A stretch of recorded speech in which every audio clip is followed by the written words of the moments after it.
આ ટેકનોલોજી મેં યુટ્યુબમાં વિડીયો જોયા હતા જે ફોરેનમાં ટ્રેક્ટર એઆઈ થી હાલતા હતા એવા. પછી આપણે અહીંયા ગાંધીનગર કૃષિ મેળામાં હું અહીંયા ગયો, ત્યાં આ સિસ્ટમ મેં રૂબરૂ જોઈ હતી. મોબાનો મેળો હતો ને એમાં.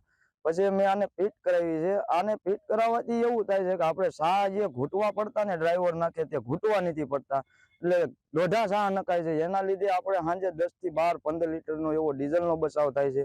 અને એવું થાય છે કે ગમે એવો ડ્રાઈવર હોય, ખાલી પડામાં જઈને એકવાર ટ્રેક્ટરમાં સેટિંગ નાખતા આવડતું હોય, ગુજરાતીમાં વાંચતા આવડતું હોય, ગુજરાતીમાં સેટિંગ નાખી દે, પછી ટ્રેક્ટર એની રીતે આખો દિવસ સાહ નાખ્યા રાખે છે. અમારા ગામમાં જ આ ખેડૂતે લીધેલ છે, એટલે અમે જોવા આવ્યા હતા. તો અમને એ રીતે લાગ્યું કે આ તો આ લીધા જેવું છે અને ફાયદો થાય એવું છે.